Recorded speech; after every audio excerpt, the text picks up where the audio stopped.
नमस्कार साथियों, ये साल 2023 का पहला रोजगार मेला है।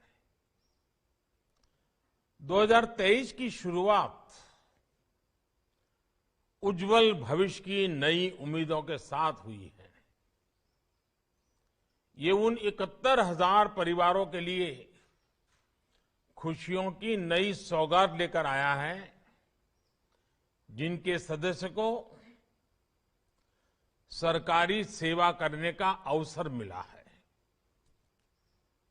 मैं सभी युवाओं और उनके परिवारों को बहुत बहुत बधाई देता हूं। आज का ये आयोजन सिर्फ सफल उम्मीदवारों में ही नहीं बल्कि करोड़ों परिवारों में आशा की नई किरण का संचार करेगा। आने वाले दिनों में लाखों और परिवारों को सरकारी नौकरी में नियुक्ति मिलने वाली है। केंद्र सरकार के साथ ही एनडीए और भाजपा शासित राज्यों में भी लगातार रोजगार मेले का सिलसिला चल रहा है, आयोजन किया जा रहा है। कल ही असम सरकार ने रोजगार मेले का आयोजन किया था। मुझे बताया गया है कि आने वाले कुछ ही समय में मध्य प्रदेश, उत्तर प्रदेश, महाराष्ट्र और उत्तराखंड जैसे अनेक राज्यों में रोजगार मेले होने वाले हैं। निरंतर हो रहे ये रोजगार मेले अब हमारी सरकार की पहचान बन गए हैं। ये दिखाता है कि किस तरह हमारी सरकार जो संकल्प लेती है उसे सिद्ध करके दिखाती है। आपको याद होगा, पिछले साल धनतेरस के पावन अवसर पर पहले रोजगार मेले का आयोजन हुआ था। आज मुझे रोजगार मेले में सरकारी सेवा पाने वाले कुछ युवा साथियों से बातचीत करने का भी मौका मिला। उनके चेहरे पर खुशी और संतोष का भाव साफ दिख रहा है। उनमें से ज्यादातर बहुत ही सामान्य परिवार के सदस्य हैं और उनमें कई ऐसे युवा हैं जो पूरे परिवार में पिछली 5 पीढ़ी में सरकारी सेवा, सरकारी नौकरी पाने वाले परिवार के पहले सदस्य हैं।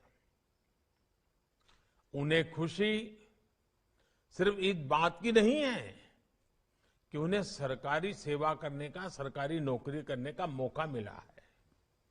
उन्हें इस बात का भी संतोष है कि पारदर्शी और स्पष्ट भर्ती प्रक्रिया होने की वजह से उनकी योग्यता का सम्मान हुआ है।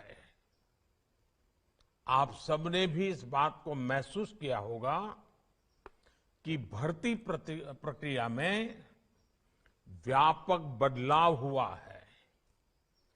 केंद्रीय सेवाओं में भर्ती प्रक्रिया पहले की तुलना में ज्यादा स्ट्रीमलाइन और टाइम बाउंड हुई है। साथियों, आज आप भर्ती प्रक्रिया में जिस पारदर्शिता और जिस रफ्तार को देख रहे हैं वो सरकार के हर काम में दिख रहा है। एक समय था जब नियमित तौर पर होने वाले प्रमोशन में भी अलग अलग वजहों से अड़चनें आ जाती थी। हमारी सरकार ने अलग अलग विवादों को निपटारा किया। कोर्ट कचहरी के भी मामले ढेर सारे होते हैं। लंबे समय से रुके हुए प्रमोशनों को बहाल करने की प्रतिबद्धता दिखाई। पारदर्शी तरीके से भर्ती और पदोन्नति युवाओं में भरोसा जगाती है। ये पारदर्शिता उन्हें बेहतर तैयारी के साथ कंपटीशन में उतरने के लिए प्रेरित करती है। हमारी सरकार इसी दिशा में निरंतर काम कर रही है। साथियों, आज जिन्हें नियुक्ति पत्र मिला है, उनके लिए ये जीवन का एक नया सफर है। सरकार का एक अहम हिस्सा होने के नाते विकसित भारत की यात्रा में आपकी सक्रिय भागीदारी रहेगी, विशेष जिम्मेवारी रहेगी। आप में से ज्यादातर लोग सरकार के प्रतिनिधि के तौर पर सीधे लोगों से जुड़ेंगे। आप में से हर कोई अपने तरीके से लोगों के जीवन को प्रभावित करेगा। आपने सुना होगा, व्यापार कारोबार की दुनिया में कहा जाता है कि कंज्यूमर इज ऑलवेज राइट। वैसे ही शासन व्यवस्था में हमारा मंत्र होना चाहिए, सिटीजन इज ऑलवेज राइट। वही भावना हमारे भीतर की सेवा प्रवृत्ति को और ताकत देती है।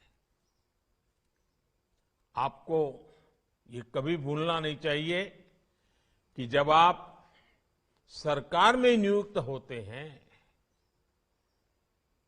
तो उसे गवर्नमेंट सर्विस कहा जाता है, जॉब नहीं कहा जाता। अगर प्राइवेट में जाते हैं तो कहते हैं जॉब करते हैं, सरकार में आते हैं तो कहते हैं सेवा करते हैं। अगर आप सेवा भाव को मन में रखकर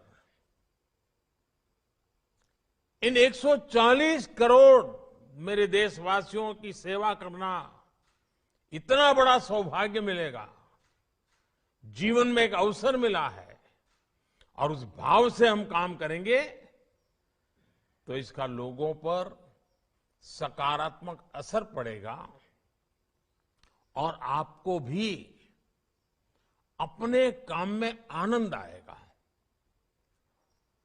आपने अभी देखा कि सरकारी सेवा पाने वाले कई हमारे कर्मचारी साथी, कर्मयोगी बंधु ऑनलाइन ट्रेनिंग ले रहे हैं। Digital training platform iGOT Karmayogi से उन्हें भविष्य की तैयारी के लिए मदद मिल रही है। ऑफिशियल ट्रेनिंग प्रोग्राम से अलग इस प्लेटफॉर्म पर और भी कई कोर्सेज हैं जो आपकी व्यक्तिगत क्षमता बढ़ाने में, आपके व्यक्तित्व के विकास में, आपकी सोचने की गहराई में उत्तरोत्तर प्रगति होती है, लाभ होता है। मुझे विश्वास है कि सेल्फ लर्निंग थ्रू टेक्नोलॉजी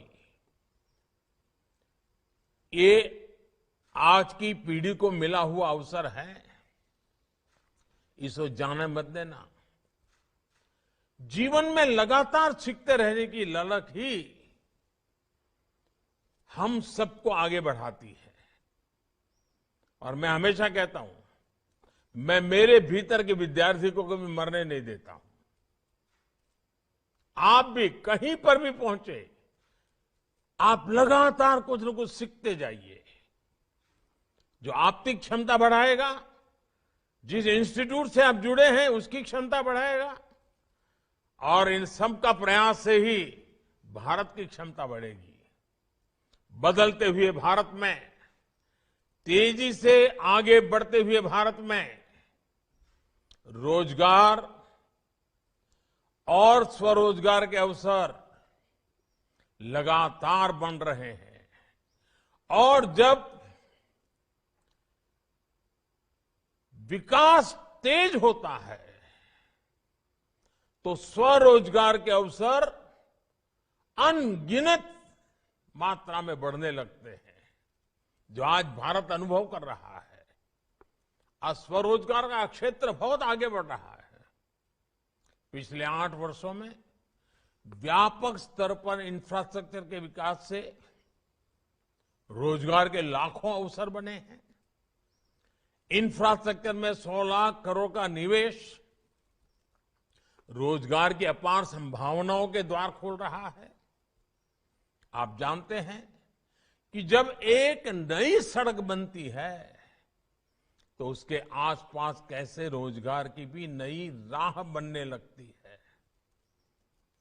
उसी सड़क के किनारे नए बाजार खड़े हो जाते हैं, तमाम तरह की दुकानें खुल जाती हैं। सड़क होने की वजह से किसानों के उत्पाद आसानी से बाजार तक पहुंचने लगते हैं।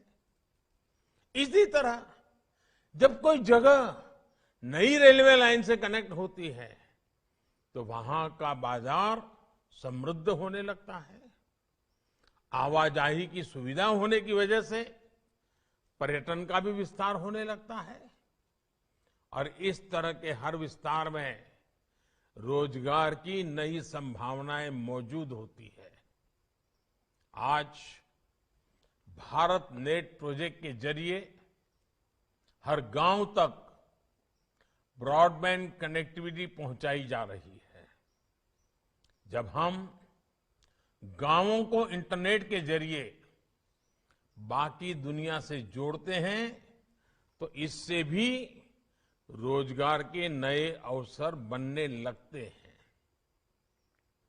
टेक्नोलॉजी को ना समझने वाला व्यक्ति भी ये जानता है कि पहले जिन कामों के लिए भागदौड़ करनी पड़ती थी वो अब मोबाइल या कंप्यूटर पर एक क्लिक में हो जाता है। हम देखते हैं कि इस सुविधा का लाभ लेने के लिए कई बार वो टेक्नोलॉजी के किसी जानकार की मदद चाहता है, और सामान्य मानवी की इसी जरूरत से रोजगार की नई नई संभावनाएं पैदा हो रही है। आज गांवों, कस्बों या शहरों में भी ऐसे एंटरप्रेन्योर्स दिख जाएंगे जो लोगों को ऑनलाइन सेवाएं देने में अपना एक नया क्षेत्र खोल करके काम आगे बढ़ा रहे हैं। आज भारत के छोटे छोटे शहरों में लोग जिस तरह स्टार्टअप शुरू कर रहे हैं वो अपने आप में नई पीढ़ी के लिए आकर्षण का केंद्र बना हुआ है।